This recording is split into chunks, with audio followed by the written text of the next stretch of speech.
meeting to order. I'd like to welcome everyone to the June 13, 2023 regular scheduled Fort Wayne City Council meeting in the Living Heart Love Council Chambers. Please stand for the Pledge of Allegiance, the Lord's Prayer, and a moment of silence for those serving and protecting us.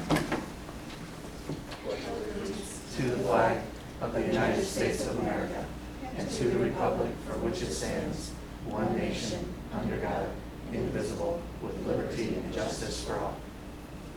Father, who art in heaven, hallowed be thy name.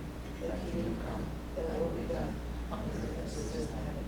Give us this day our daily bread, and forgive us our trespasses, as we forgive those who trespass against us. And lead us not into temptation, but deliver us from evil. For thine is the kingdom, power, and glory forever and ever. Amen. Thank you. You may be seated.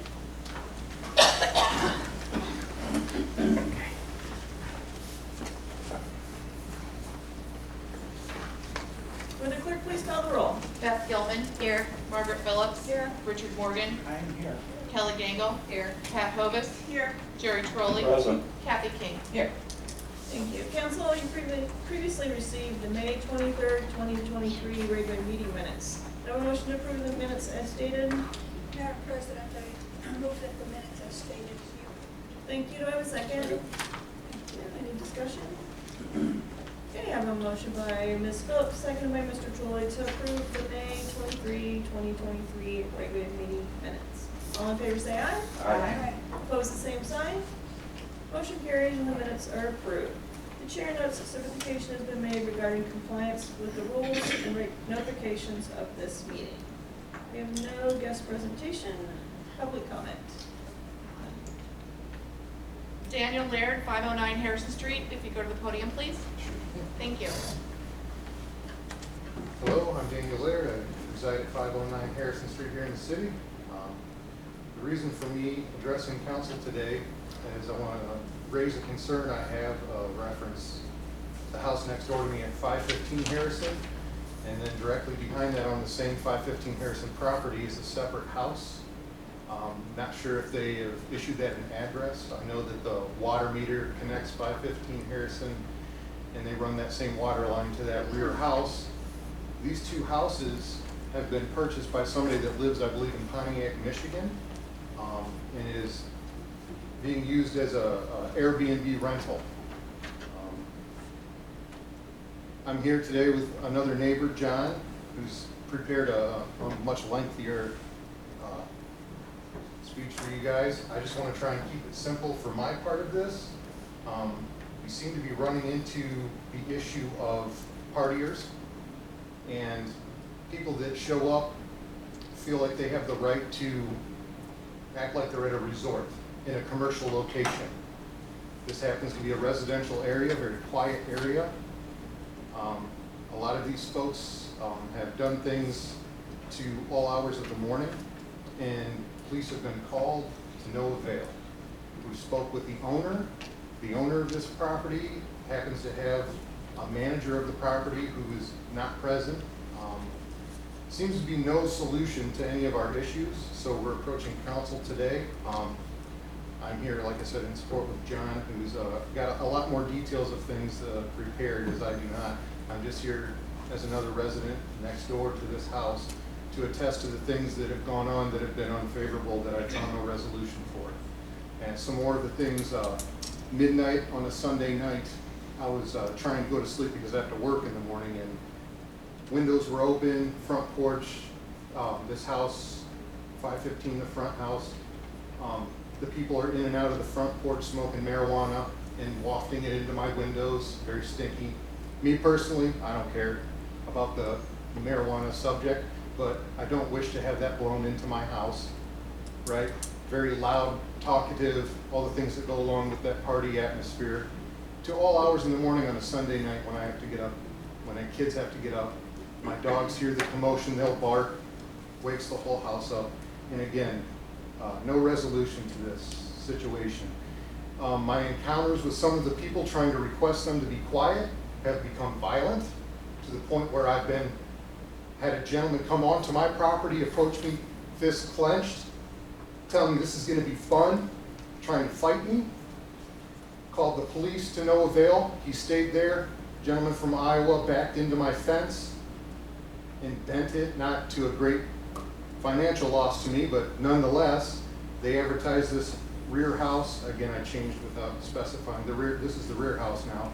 This gentleman backed into my fence, and when approaching him about the subject, becomes almost violent. And frankly, I'm not going to have people, and this gentleman, you know, I know he's coming into a fresh situation, but that's the problem that I run into, is there's a varying degree of people that have a good understanding of where they're at and are quiet and are perfectly fine. But then you have a good percentage of people on the scale that will start to ramp up their boisterous behavior, their attitude negatively, and things like that. You can imagine how it goes. And so I don't know what else to do. The last thing I want to do is sit here and fight every third person that comes back there and parks on my property, and I ask them to leave, and you know, they take issue with me asking them to leave. So I think I've presented enough of what I've come to present. I hope there's something we can do moving forward as far, I don't know if they pay a bed tax. I don't understand how a seemingly commercial run location can be plopped in the center of a residential area. I know that there's some issues they had back when like Uber first started, and the local taxis kind of had an issue with them just on their phones driving around with no, you know, recourse or protection from the city, having any sort of, you know, that you guys regulate the taxi systems here, but people that drive Uber seem to have a loophole around that. I don't know if anything was ever resolved on that, but this seems to be sort of a similar situation in a different setting.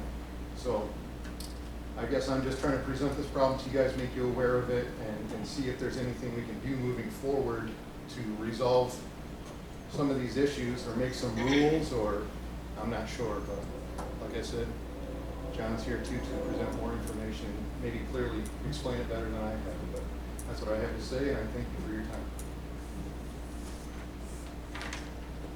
John Jadweziak at 519 Harrison Street. I might have to have him do my little spiel here. So when I'm you're, all worked up. when you're done with that, may I get a copy of it, please? Oh, thank I'll do you. it. I appreciate that. Thank you so Yeah. much. This is, I don't do well, but I'll see if I can soldier through here. I'll have to read what I wrote, and I won't be as eloquent as them, but I guess I can write, I never thought I would find myself in this situation, but here I am. It's taken 25 years to get my house in my neighborhood to where I want it. And then basically a hotel opened next door. Said my family and my neighbor are now the hosts of an Airbnb that we don't own, we don't want, and don't make money on. Yet we have to enforce common sense issues that some guests can't seem to grasp. Although about 75% of the guests are fine, the other 25% are a nightmare, and we have come to look at every potential guest as one of the 25%. They are staying at a house in a quiet neighborhood with families all around them, yet some guests seem to think that they are at a resort and behave as such. On multiple occasions, there have been loud, foul language, pot smoking, loud music that is often compounded by drinking, and it has run past midnight on multiple occasions. They have the mindset that they paid for the place so they can do what they want and have no respect for the neighbors. We have had, I'll try to get through this as quick as I can, but we have had one bad group in February, all young adults, cars coming and going with loud music. One loud car with no muffler that kept revving their engine until 2:30 in the morning. That was the first incident. One car backed into our yard and revved it up, and it would have hit our garage if a guy wired it from a telephone pole and hadn't stopped it. And then the hot tub appears in March, along with a neon sign that says it's 5 o'clock somewhere. You know, that tells you right there, I mean, what's going to happen. That's when the real problems began. Can you imagine a hot tub full of drunks in a residential area? The house is advertised to sleep 10, and people take full advantage of that. I have to get up at 4:30 in the morning. Like I said, most guests know they are in a residential area and treat it as such. But the ones that treat it like a resort make it impossible to get a good night's sleep, let alone enjoy our deck at any time of the day. I was forced to install security cameras on my property so I'd have good documentation on the noise and the number of times the cops have been out to try and fix the out-of-control situations. In the beginning, the owner-investor who lives in Pontiac, Michigan seemed very concerned about our well-being, which is why I didn't come to the council meeting earlier. But as time has gone on, he has not really shown he cares about our concerns. Multiple occasions I've texted him because I got his contact number. I said, if the hot tub was gone, I said that's a big problem right there. Because that says party time. He has the 2 Airbnbs next to us. The one in the rear property is marketed to fishermen with no good place to park their rig. As you can imagine, there have been multiple issues with them trying to get their rigs parked and running them through private property. He has stopped since marketing to the fishermen, but it's too early to tell if that's happening. Then we have the trash issues. The trash always ends up overflowing way before trash day, even after they have gotten 2 trash cans. Then the host forgets to take them out to the curb because the host isn't there. So then you have the smell of the fish guts from the fishermen. And I have a deck, and on multiple occasions we can't enjoy that because of the smell. You know, basically the wind's been blowing from the north the last 2 weeks. The lack of accountability from the owner is the root of the problem. Airbnb owners and hosts that are off-site shift the responsibility to us. When the guests become a problem, we have to enforce the rules by talking to them or calling the host who lately has said, what do you want me to do about it? And or call the cops. And this happens over and over again. I like to classify this as a ghost hotel. It's a place that allows guests to stay the night completely unsupervised. No one is there to enforce the rules that a normal hotel would have.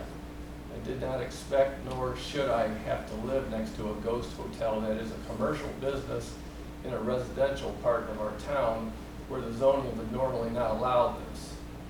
There must be a law that allows for neighbors next to the proposed Airbnb to have a say on whether or not it can be allowed to operate. I did a little research and I found that New Orleans passed laws where only 1 Airbnb per city block is allowed, and it has to have the host live in it. I also talked to a neighbor today that stayed in an Airbnb in Tennessee that required the host to live in the rental. It sounds like very common sense to me. The current host told me she manages 14 Airbnbs. I believe that's 13 too many. So that is why I'm here, so that something can be done to address the problem, which shouldn't be a problem to begin with because technically, you know, it's a hotel in a residential area. It's nice, my peace. Ms. Delsheimer, is that a registered Airbnb? I am familiar with that property. It was sold recently, as they stated. I just spoke to the new owner, actually because the previous owner led them to believe that it was already previously registered. And it is, once the previous owner has severed his ties with that property, that registration is null and void. So the new one was not aware that they needed to register with us and that there was transient occupancy tax due monthly. I wasn't aware of the situation that, and I have never heard anything regarding the situation that you gentlemen are incurring. Well, you know, and I was gonna come earlier. Well, am I supposed to talk or not? You're fine. Yeah, you're Okay. fine. However, we can easily pull police reports as well. But the new owner I just spoke to this week, and she is registering and getting current. I do believe she stated she started March 1st. The previous owner probably still had it in February, but Yeah, I have issues with his other accounts, let's just say it that way. And she had him managing her stuff and wasn't doing a very good job. So she has someone else now doing the managing on, and it's not on site, of course. It's just a host that's handling the rentals, the short-term rentals. Can I ask Sandy a question? Other than the transient tax, is there any other restrictions or regulations that we impose on these Airbnbs? Not to Anybody my, knows of? and the ordinance has specific specifications, I can provide each of you that Okay. chapter. Okay. However, I don't know it in detail, that I've never had to deal with that situation. Okay. This I is appreciate actually it. one of the first that's come to my attention.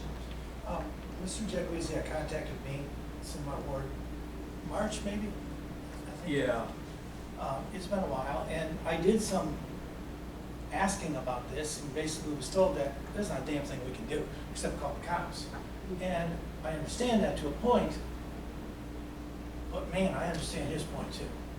I mean, There's- I don't see Port Clinton making a rule, you can't do this, there's a lot of Airbnbs here, and it benefits the town in many ways, but It's it's a problem. a second income, it's not a commercial business. They do them semi-commercial throughout Ohio, that's why I asked if we had Yeah, any. ours are mostly second incomes, and they have to file with the income tax department here with their income for that. But it's not a commercial, they're in residential, and that, to my knowledge, is allowed per ordinance. So what is the zoning there then? Is it residential? It's not zoning, it's residential. Generally, in this area they're speaking, it is residential. So it's not one of those that can be mixed? No, it's not manufacturing, it's not general So- business. And to Mr. Morgan's point, there's nothing we could do because there's nothing, and I don't know the ordinance, maybe there's nothing on the books currently, As far as I know, there is not. Why But not, we can't- Mrs. Schenker? but Dina would be the best person to advise any of this. Please. So, Ms. Phillips, it doesn't matter what area they're in, if it's residential, you know, commercial, whatever. Actually, you cannot have an Airbnb in a commercial area, short-term rental. And there is some language in our codified ordinances which states to whether we even, one, have to issue them a registration certificate, and two, what we can do with it. So we would have to look into, to see the, you know, police reports, things like that, and, you know, we can let them know that they're not gonna be able to have a certificate in our city, because if there are issues at the short-term rental, that's something that, and there has been police involvement, that's something the city can take a look at. I do not have the ordinance, codified ordinance in front of me, and I cannot remember exactly what it states, but we did, I can go and pull it, if you give me a minute, but we did have there's some language in there that we could work with. Is there also, Dina, is there, because if they are registered or should be registered, is there like, someone have the number of registered Airbnbs? Because colloquially, we hear, my entire block is Airbnbs. We hear this all the time, and it'd be interesting to know with the shortage of rentals, with people looking for housing in the area and what it's done to housing, what you hear through stories, it'd be nice to have some data So- to go with that. So there is a House bill out right now, I'm not sure if it has been passed yet, which states that cities cannot control. It didn't pass. It didn't pass It didn't yet. pass, Not yeah, yet. it's still pending, cannot control how many short-term rentals they have in their city. Like, it sounds like you stated New Orleans has that. New Orleans has that, Tennessee has Okay. a, she states, she wish she could speak, but she can't, but I mean, I think every place probably has their own set of rules. Right. But the Airbnbs are allowed to operate, but the rules are make it more manageable and maybe for the residents, make it more livable for the residents, because, I mean, I just think there are certain things that don't belong at an Airbnb in a residential area, like a hot tub and it's 5 o'clock somewhere, sign that's just, Okay, Mr. Grimm? I guess as the treasurer, I would say maybe if the codified rules don't provide us any insight, the fact that there's 10 beds rented in this could be something we look at to maybe make a rule that only 4 per property can be utilized in a residential area. I mean, I'm sure if you had 4 people, you cut down on half the problem. If my wife and I are in the hot tub, Dan, come on over. But if there's 10 of us, you can't get in, right? So I'm just saying that maybe there's a way we can limit, based on the amount of housing in these, to structure this so we can maintain the amount of Airbnbs, but limit what kind of people or how large the groups are. Mayor Snyder? Thank you, Madam President. Might I make a suggestion that you assign this topic to a committee? The 3 of us, Mrs. Shanker, Mr. Colston, myself, as well as zoning inspector Todd Bickley, outlined some regulations, and there truly are just in an outline form. Actually, they're still sitting on the chalkboard in the other room a couple months ago, based on some legislation from other locations, some pending legislation and so forth. We're still kind of waiting to see how all that falls out. So I think it would probably behoove us. This conversation all started a couple years ago when we were approached by a company in the discussion of bed tax collection. At the time, we had 33 non-commercial, not hotels, non-commercial entities registered to pay bed tax. They were able to go out through the internet and spider out to Airbnbs, Rent Jill's House, all the thousands of different websites, and just in the city limits of Port Clinton, they identified 352, something crazy. It was 250, 250, okay. and we're currently at 184 Yeah. And we have 184 registered? today. Okay, and we were at 33 then. So that started that conversation about outlining how this could be done. My knowledge of that industry, I think, could be useful in that discussion. So that's just a suggestion. No, that was my thought. I will assign it to a committee, and then the public is more than welcome to come to those meetings. I'm not sure which committee that I will assign it to, but I will make that known, and you're more than welcome to come. They usually, the meetings are either before council or after council on the Tuesdays and Thursdays, and they will do discussion and anything like that. Les, the law director, Mr. Colston, all to be there also. They do have to, they are supposed to register, and I know Mrs. Ostheimer has been. I see some, and I will screenshot and send them to her, and she checks into it to make sure they're registered and all that. So, I mean, we are aware that there are a Problem. lot, So, so. so at this point, are they registered then now, or they have no registration? Their new owner, she was led to believe by the previous owner that Right. his registration qualified for her registration. She found out that's not the case, and she received a letter from Mr. Brenner. Right. And she contacted me, I think it was yesterday, it was this week. And I advised her she needs to register herself, so she will become up to date. She has till June 30th to do so. I gave her that amount of time to get her ducks in a row, because there were some other issues involved. And she has started her business as of March 1st. So she can't run it out now, right? There's no can't. Well, there To be- should be, I mean. Well, there's always asking for forgiveness. We have no control over them. No, In yeah, reference- we don't. We do, but we don't. Let's just say it that way. I can't. Okay, I don't know, what Mrs. is the Shank, process of just- approving the I will, registration? Mrs. I'm Shaker, ju- could I you just explain? like to look at it. We'll ask Mrs. Shaker to explain that. Yeah, just, I'm sorry, give me 1 second. And by the way, just because they're registered, doesn't mean we have any special rules on them, which is his point. Right. Even if they're registered, they can still act like idiots, Well, you know? yeah. There's taxes. Yeah. And like, well, you can't control somebody's behavior. Like there, you could have a neighbor that does that lives next to you that is Right. consistently you have issues with, Yeah. because I'm familiar with, sometimes that happens. However, like Mr. Brenner suggested, if we regulate beds, or there may be some other things, but Dina is very good at it, and she puts it into a committee, they'll explore some things, make sure it's legal, that we're not imposing something we can't do. by We don't want law. to give you wrong information this evening. So Yes. we're Right. not sure, we got to review the ordinance, so let's not assume or guess or anything Yeah, no, like no. that.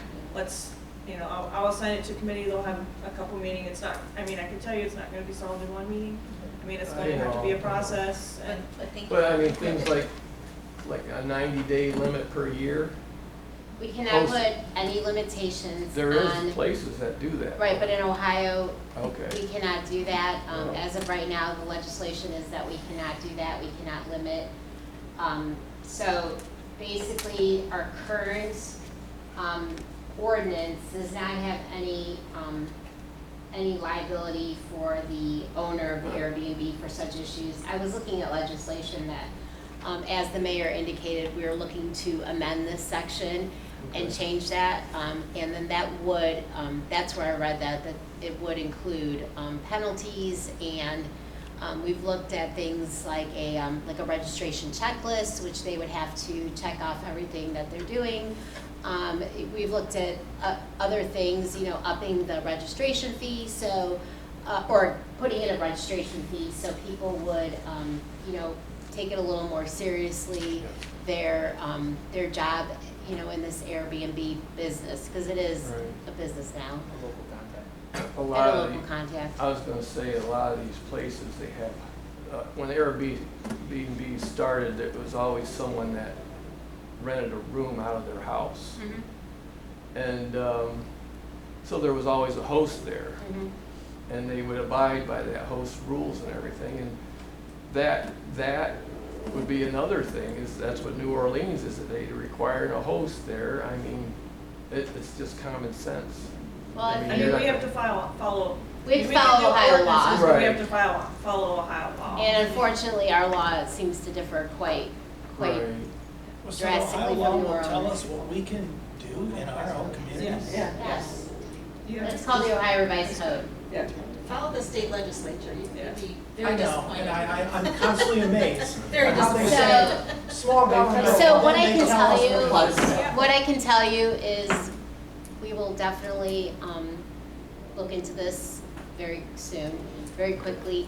We will look to amend this section, which is section 171, transient occupancy tax. I saw somewhere else about the short-term rentals. I cannot remember where offhand. I didn't know you were coming, so I wasn't able to get some information to help you. But I will get that information to you. If you leave your numbers with Ms. Osheimer, I can definitely contact you. Okay. Also, as of right now, they have not registered yet. And so we give them timelines on, you know, how long it takes to register. So I assume the first letter went out that they've responded to. Correct, they received the first letter. We spoke again, Anthony said yesterday, I gave her to the 30th to comply, become current on her transient occupancy tax, and to register by the 30th.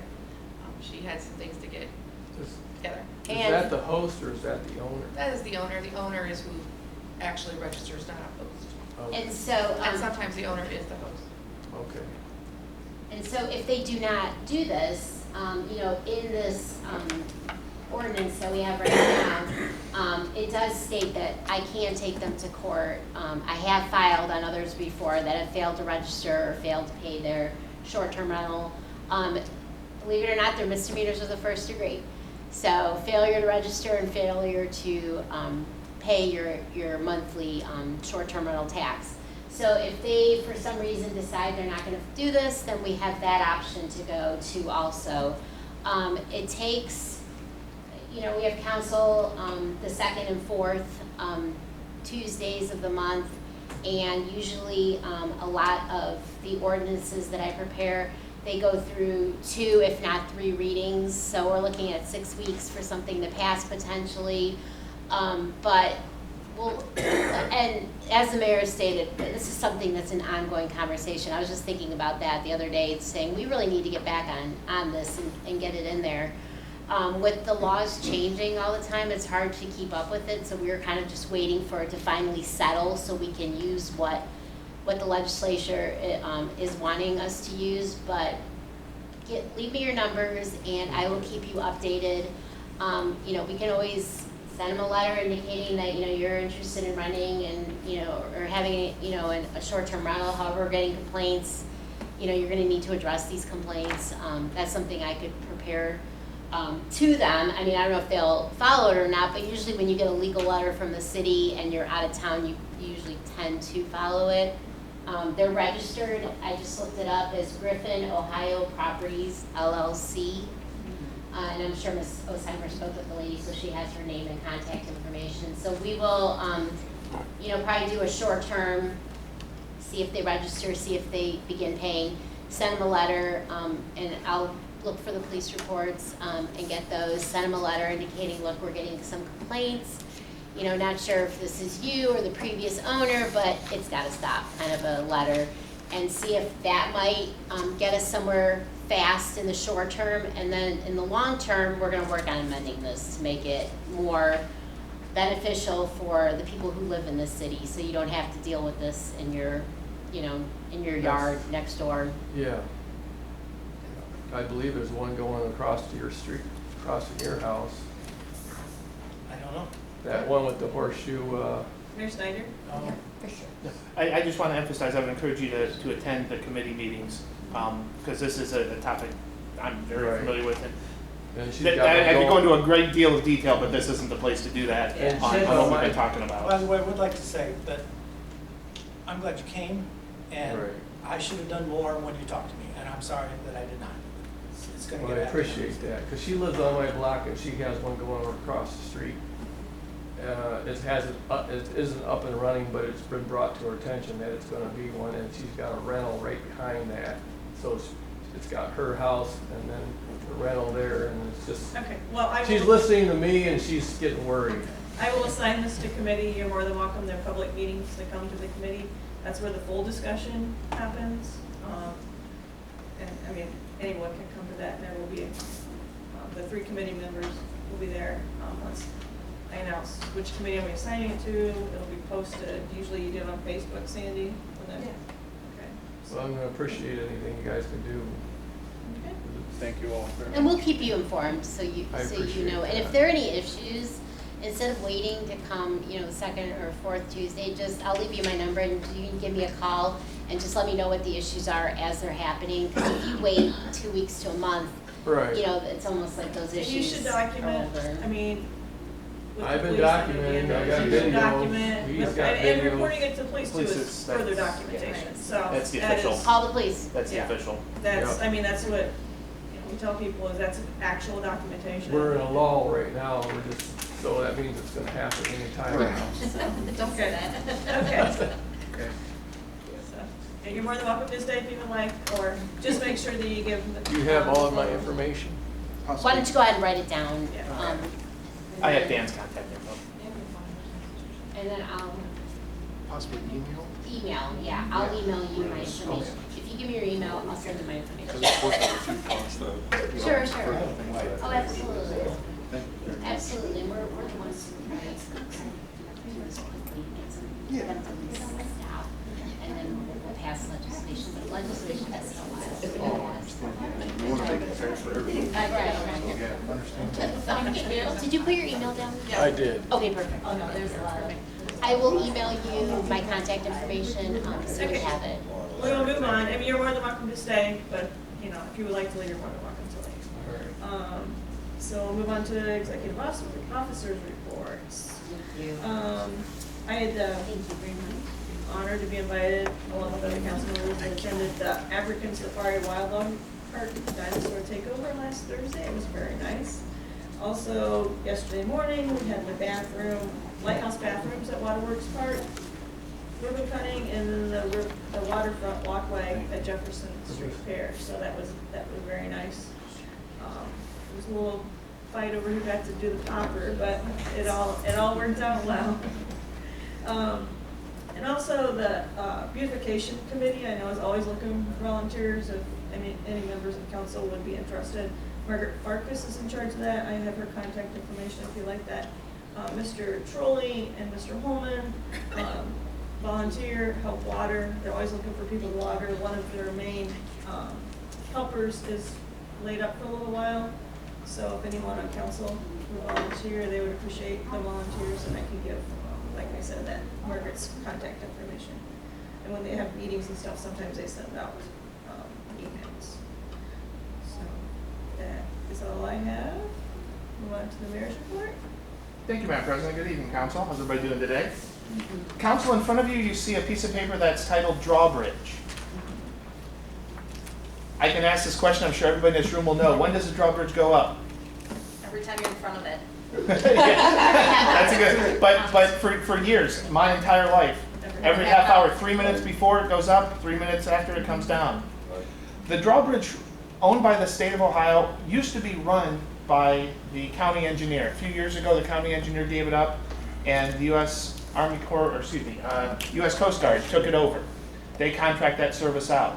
We were contacted the other day by someone affiliated with the drawbridge operation to inform us that instead of going to a timed operation, they're going to go to an on-demand operation, which means anytime the drawbridge tender sees a vessel, it's going to go up.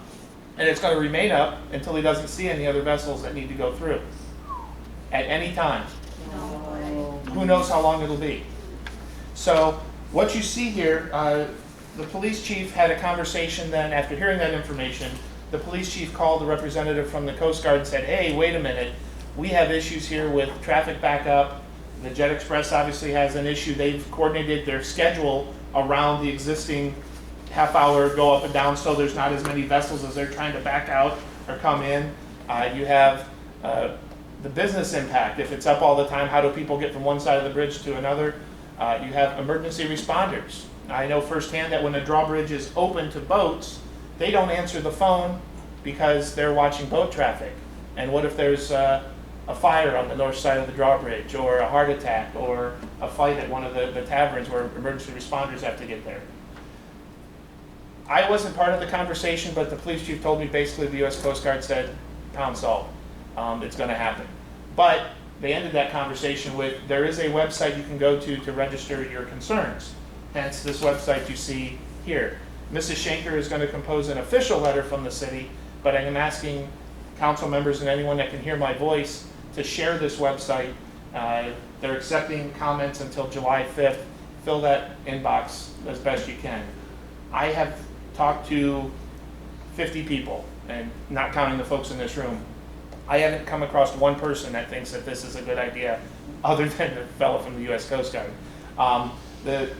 What I've heard talking with Kelly Farmark at the Jet Express, typically older drawbridges are on a timed, once they're rehabbed, then they convert over to an on-demand schedule. I don't know if there's another drawbridge on the planet that has the location close to downtown, a ferry service, blah, blah, blah, blah, blah, that you find here in Port Clinton. So I would just strongly encourage everyone to write a few words of, this is a crazy idea, and hit the send button. Did you say July 25th, ma'am? July 5th. Yeah. July 5th. Okay. They'll accept comments until July 5th. Question. So do it tonight. Mrs. So Gable?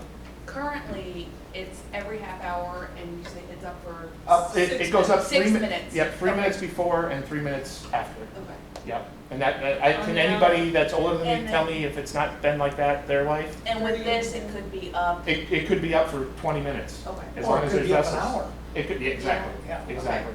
They gave us some counts. They actually, when the bridge is up for boats, they gave us some counts of how many boats go through.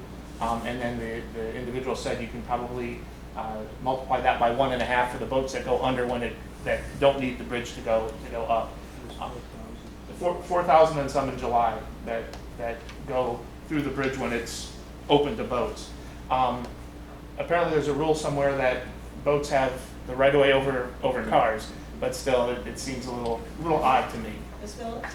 I remember when someone was there to put the bridge up and down, but they stopped that, and supposedly the whole thing was done from Toledo. Somebody looked at TV stations in Toledo monitors. That is and they incorrect. were the That's ones- never. Originally, that's what they wanted. Now they stopped that because it didn't work. What are they doing now? Is There's a bridge tendant. Has always been a person in the east. Yeah, there's Room. never not been one. East thing, okay. Yeah. They've been playing with this thing, they wanted to do this thing for many, many years, and this sounds bad. And this, from what I understand, this discussion all started with complaints about the Jackknife Bridge. And again, I don't have the numbers, this is just personal observation. I would guess that for every 100 boats that go through the drawbridge, less than 10 make it beyond Jackknife. Again, I get seasick in the bathtub, I'm not a boater, so I'm just basing that on marinas and boat traffic that I see. Also, the Jackknife, that's a railroad bridge, isn't it? Yeah. It's not comparing the same thing. And it's shallow. Ding, ding, ding. Ms. Gangle? When is this supposed to go into effect? Did they give you? July 5th. No, No, that's the date to file. It sounded like in July. In July sometime. July. Okay. Yeah, And much time in between. I can tell you, in my day job, I have to go to the other side of the bridge sometimes, and I'll look at, well, not my watch, look at my phone and say, oh, I'll wait 10 minutes because I know it's gonna go up. You never know. Think of the impact. So, nonetheless, there's a million different things that are going through my mind about why this is a bad idea. So, And I believe local businesses will also be doing formal letters to oppose this. Yes. So hopefully they'll have thank you. enough. This went out to the Chamber of Okay. Commerce to share to their folks as well. So, but please, spread the word. Just a caveat on what President Lisa talked about, the ribbon cutting yesterday. A few folks that we need to thank that made the new restroom possible. Of course, the Lighthouse Conservancy, the Friends of the Park, Folk Construction, Masonry Construction, Oler and Holzhauer, A.T. Emmett, Gill Construction, Quest Construction, Pink Panther, and several private donors, 3 of whom donated in excess of $100,000 combined to make that restroom facility happen. That was the great news. Many of us were at that ribbon cutting, and it's a beautiful facility. It's a great thing. Ribbon cutting? What it was toilet paper cutting. Yeah, we actually instead of ribbon we It used was like toilet paper. gold a few years ago. But we're making such a big deal out of a restroom, but it is a big deal because it means there's activity down there. You wouldn't need a restroom if there was no activity, and it just goes to the things that have been done in this room and throughout the community to make that area with the lighthouse and the wetlands restoration and the beach and the walkway leading into our downtown. It's just all part of the positive stuff that's happening. That's the positive stuff. It opened last Thursday, and sometime Thursday night there was vandalism. The women's restroom, the feminine products disposal thing that was hanging on the wall was ripped down. Paper towels were shoved in the 2 commodes. Ironically, not the same style of paper towels that are dispensed in there, so someone brought their own paper towels to do this. Took the trash, dumped it all over, so it made it 24 hours. We were talking about keeping it open 24 hours because obviously people like to fish down there. We're going to have to reevaluate that. Right now it does get locked at sunset and unlocked at sunrise. So just in case anyone should ask, we're looking at ways to address this. Then we moved over to the walkway, and obviously had a great ribbon cutting over there. And that I said at the ribbon cutting, this administration getting credit for that. We were just here at the end. It started with Leon's administration, worked through Mayor Wheeler's administration to get that project done. So it's again another positive step in our community. Moving on, tomorrow the 14th, there are a couple of things happening. Mr. Colston and I are heading over to Sandusky to speak with the Lake Erie Commission. The Lake Erie Commission provided the city of Port Clinton with $60,000 in grant dollars to cover some of the costs associated with the design and engineering work for the revetment on Lakeshore Drive. So I'll be speaking to that group about the project and how it fits into our bigger forward-looking infrastructure project. And then tomorrow evening, the Special Olympics torch run comes through Port Clinton. Instead of bringing in the police and fire boats, they're going to be aboard the Jet Express. They'll be leaving Put-in Bay at about 4:15. So if anyone wants to line the new walkway that we just had ribbon cutting with, get there about 4:30, 4:45 to wave at the folks as they go by. Once they get off the Jet Express, they'll make their way to the district and the stage at Madison for a meal that's being prepared by McCarthy's. Beverages provided by the Fraternal Order of Police. So it should be a good time. Council, as you know, the Ottawa County recently created a Parks Board. I'm pleased to announce that recently Trish McCartney was appointed by the Ottawa County, I'm not sure which judge, the Ottawa County judge, I'll just leave it at that. Judge Haney does. Thank you. Judge Haney appointed Trish McCartney, so we actually now have representation from the city of Port Clinton on that panel. That's very good news. We have been actually talking with Trish for some time now on parks in general, so it's good to have her on that panel. Just a reminder that brush pickup has started this week, and a reminder to everyone, it's the second Monday of the month that brush pickup begins. They start in the west end of the community, work their way east. We'll repeat that until all the brush is done, but again, it's the second Monday of the month. Please don't put it out 3 weeks in advance, but again, the second Monday of the month. The weekly or the monthly car show, which is it's funny to have the second Monday and the third Thursday in the same week, but that happens. The car show downtown will be this Thursday from 5 to 8 in the 200 block of Madison Street. update on the 4th of July. One of the council members asked me for an update here. We are somewhere between $799.92 and $1,099.92 short.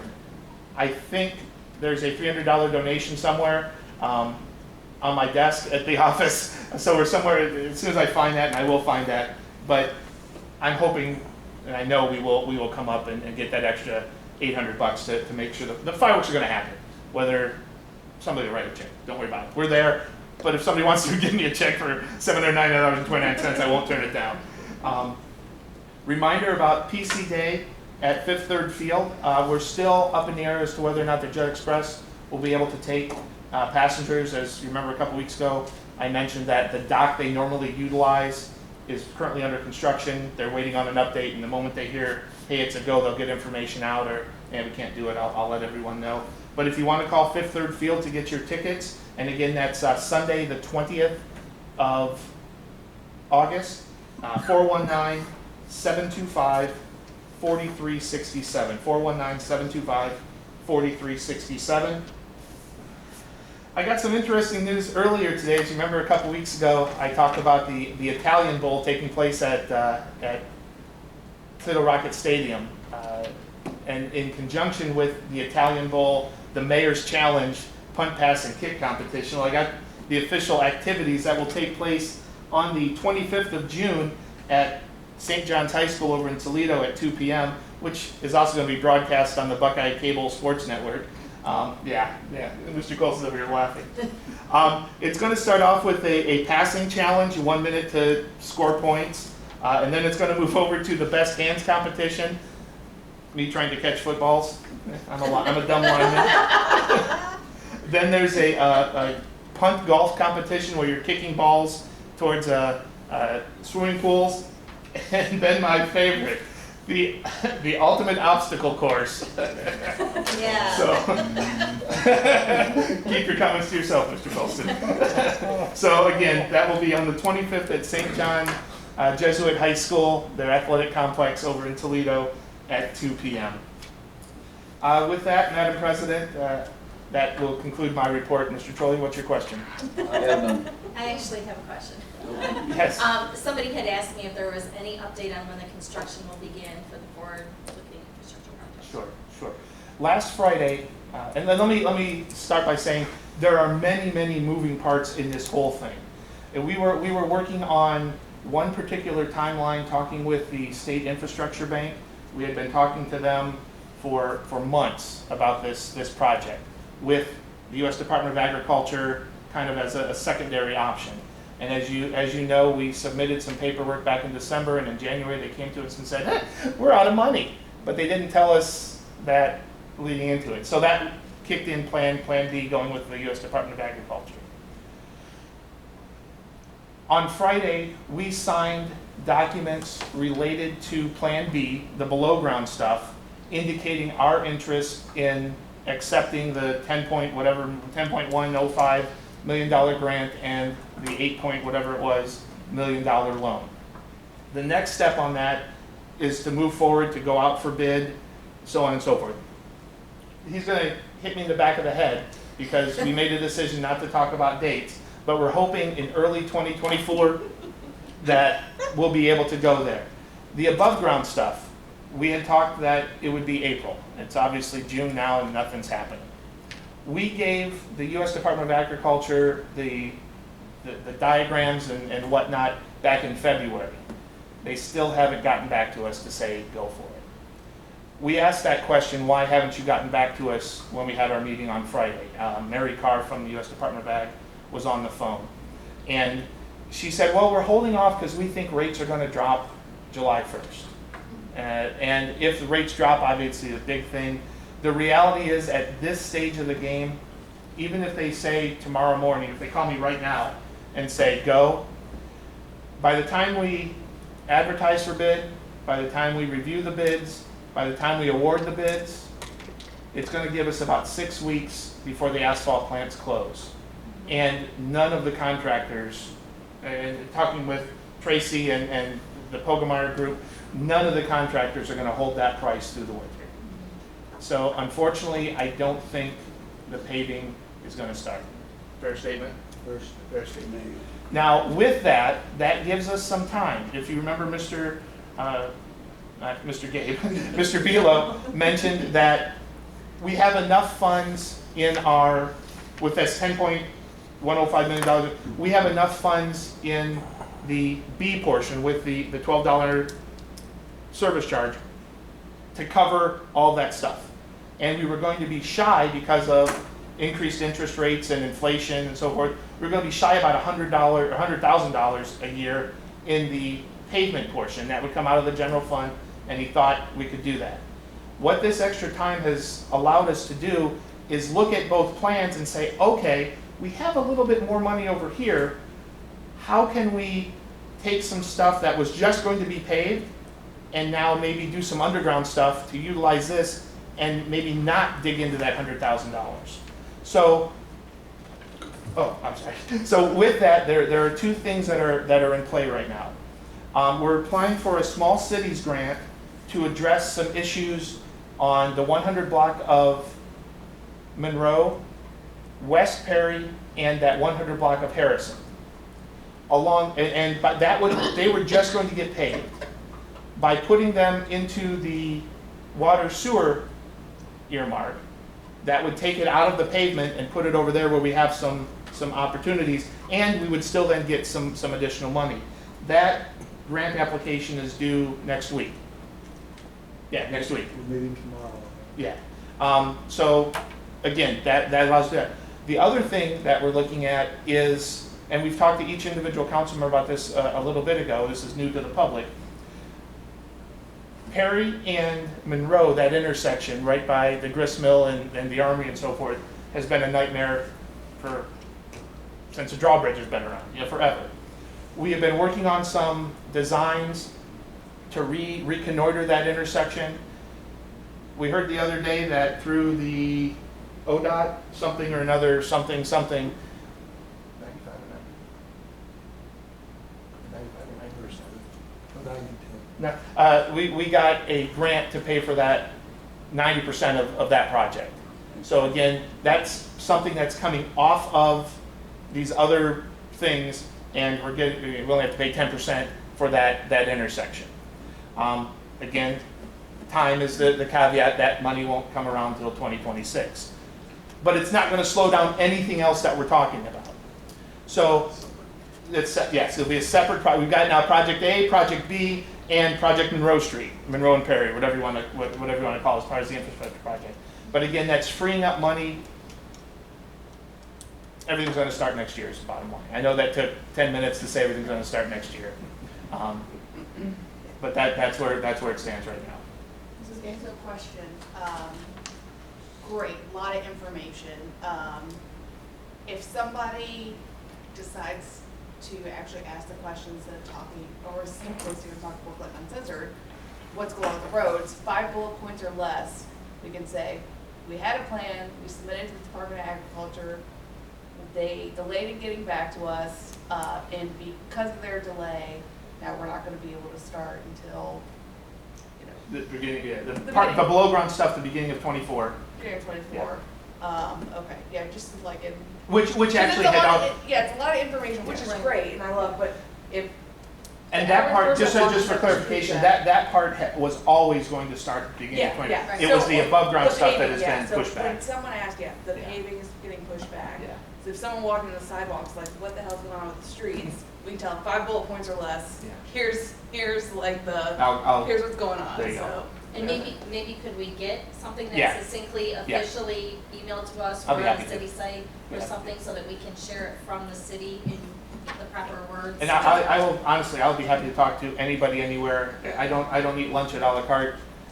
I eat lunch at a la carte every day, and every day somebody stops me and asks me. I don't want to say the wrong date and have Tracy hit me in the head, Well, so. it's such a, and I appreciate the amount of detail and the information, and I was talking about the funds, because that's great, but the average person Doesn't care. Doesn't get like, I told Tracy I had a call earlier today from someone wanting to know why the city was paving County Road 17 before they paved their street. Oh, my. Yeah, Mayor, why? And I had to explain that County Road 17 was outside the city, But I drive on it and it too. was different. But I drive on it. Yeah, and it's still 43452. And the mayor will talk to anyone that calls with questions. Yeah, and it's not even, I honestly, I don't get calls, but I know, I post sometimes a little bit on like a Word 4 Facebook page, or just be like, hey, update, Yeah. quick things. So even if it's something that we could, like I said, that I'm confident that, except 5 bullet points or less, that I can post and put out there, and great. Because I know, I also post on there that these meetings are recorded, that we have the minutes, people should come on here and get the information, because it is available to them. But also, because it's a lot of information. And it's easier to do the rumor mill for Of some course it folks. is, yeah. So, Yeah. but- Anyone else have any questions for the mayor? Again, I've said it a million times, when we started this on April 11th, 2019, the tunnel was a black dot way off in the distance. It's a big bright light right now. We're just getting ready to step through it. It's the project, and it's very, I want to make sure people are clear too, that it's not a lack of trying or effort, you know, for years now on our end. We want to get there, right? But we have to go through a lot of steps to cross that line, so. Yeah, and thank you for not giving up, because I'm Yeah. sure administration has hit a lot of brick walls, and it's been a pretty frustrating process, and just to work through it, because we've seen some projects that could have been great, that kind of, but I appreciate it, because it's I happening. can't wait to have it. When we started this, we needed two things to get this started, money and a plan, and we had neither one. And because of the action of council, to point us in the right direction, we have both of those, and it's so close. Just And keep we going. can, and we know that that's happening, Yeah. but people want to see it physical, which I understand, so. Yep, they want to see I do too. shovels in the ground, I I do understand too. that, so. Okay, well, thank you. Treasurer's report. Bed tax collected through May 31st is $39,451.31. Stock tax is $11,648.57. This represents 15% of what we hope to collect. Okay. Anyone have any questions for the treasurer? Law director's report. Nothing tonight, Madam President. Thank you. Move on to supervisor's reports. Mr. Colston. Nothing tonight, Madam President. Okay, move on to committee reports. Finance, Ms. Summers. Ditto, nothing tonight. Environment and Public Works. Nothing Mr. tonight. Truman. Safety Services, Ms. Phillips. Nothing tonight. Economic and Community Development. Nothing tonight. Thank you. Move on to correspondence. Under correspondence, we have the Planning Commission meeting minutes for May 11th, 2023. The Architectural Review Board meeting minutes for May 11th, 2023. The 2022 annual report for Ottawa County. If anyone in council would like to view that, review it, Mrs. Ostheimer has the original copy. It's not something that can be scanned in, so. Does council wish to take any action as to correspondence? Madam President, I move that these individual mentions on correspondence here be addressed and Matt? approved, please, for goodness sake. Thank you. Do I have a second to approve? Second that. Thank you, Mr. Trolley. Any discussion? Okay. All in favor say aye. Aye. Opposed, the same sign. Okay. Motion carries. Correspondence are approved as stated. We'll move on to readings of ordinances and resolutions. We have nothing under third reading. Under second readings, we have ordinance 16-23. Will the clerk please read by title and summary only? Ordinance 16-23. Ordinance number 16-23, an ordinance to approve April 2023 replacement pages to the Port Clinton codified ordinances and declaring an emergency. Thank you. Does council wish to take any action as to ordinance 16-23? Seeing none, ordinance 16-23 will be moved to its third reading at the next regular scheduled council meeting on June 27th, 2023. We have no first readings. Move on to business from the floor. Mr. Morgan. I grew up here, but I moved away, didn't come back till 14, and so I don't know all of the arguments and the wars that went over with Waterworks Park, and I don't really want to know, but I was at the ribbon cutting, and it is good what's going on there. You know, I mean, first of all, as a guy who spends most of the day out and about I know where all the public bathrooms are. It's nice to have one more. And I'm sure Wendy's and Subway is happy that it's there, but I've been at the beach a number of times, and it's hard to have a beach without a bathroom. And between that and the rental there, and the beach looks great there. I mean, I don't, nothing against City Beach, but this one by the lighthouse, it's got everything. And That's a newly formed beach, that didn't used to be there yeah, at all. because when I was a kid, it was March. I don't know when that happened, but no, that's a legitimate destination place now. And the bathroom seems minor, but it's not, especially if you have kids. So all that's, and the walkway, it's all very good. So whoever responsible for that, it was excellent. Mr. Vila was a big part of that walkway, so. Thank you. Ms. Ginkle? Yeah, just a second, what Mr. Morgan said, I think, like they seem small, but I think it's a huge step in making our city more accessible to everyone, and that's very exciting. I was also able to go to the library board meeting last week in support of their Kaleidoscope program for the youth, and I just want to voice my support even more for them and the programs the library put on, because they are doing a lot for our community, and especially our kids here in Brooklyn, and it's very nice to see, even just the events they have going on for everyone, so that's it. Are they doing anything downtown like they did? Yeah, the Yeah. library has stuff downtown. They had a whole bunch of people the other day. Yeah. They had reptiles, so I refused to go that time. Other than that, I go. But yeah, they started that last year. They offer Yeah, things yeah. downtown, and that's all through the library. Miss Shaker goes all the time. I love it. So the summer reading program has kicked off at the library, and kids who register for that program, they will get a free book at the library. Also, they're encouraged to attend all the events, either at the library or at the district, and there are going to be a lot of them. So it's definitely something, if you have children, grandchildren, it's definitely something to keep an eye out for, because they're really, I believe this is going to be the best year yet so far for that. Ms. Phillips? Thank you, Madam President. Somebody asked me when the police boat will be in the water. It's in. Okay, I looked. It's been in the water for well over a month. Really? Yeah. There's one there, but it doesn't seem as big as it was the last time around. They changed the boat or anything? Okay, well, I'm worried about that. That's pretty much it. Thank you. Everything else is going nicely. It is beautifully, it's being done. So Thank you. happy to Mrs. hear Elvis? cotton. Nothing tonight, Madam President. Thank you, Mr. Trolley. Seems fine, Madam President. Mrs. King? Nothing to say. Mrs. Gilman?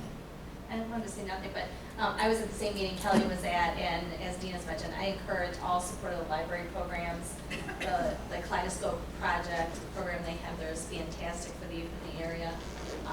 Very important. I didn't realize what was going on there until I attended. It was my first library board meeting ever. I'd certainly go back and support that again, and would encourage people, if they could not attend the board meeting, check out the library website or some posts on Facebook, see what was going on, and if you'd like to, vocalize your support, send a letter to the head librarian there, because they could really use it, so. nothing else. Madam President, I'm sorry, I feel like I just need to put this out there as well, since we're doing the public service announcement on the library. Also, the summer lunch program has begun, and children can go to the Ottawa County Family Advocacy Center and pick up, they are doing the grab and go lunches, so you can pick up a lunch and go. If you go to their website, or I believe even on Facebook, you can register, and then, so they know how many lunches to prepare, but that will be going on all summer, so kids get books at the library and go to free lunches if you're hungry. That's all I have. And they called us on that, and they do a pickup right out here where we have the, right by the fence of the, out here in the parking lot. And the other day they must have had 50 or so lunches that I saw when they were passing them out. Just throw that out. It's scattered all over the county, so they could find locations online. Okay, thank you. Seeing no further business, I would entertain a motion to adjourn. Madam President, I'll make a motion to adjourn this meeting. Thank you. Motion by Mr. Trolling, seconded by Ms. Phillips. All in favor, say aye. Aye. Opposed, the same sign. We're adjourned. Thank you, everyone. I just figured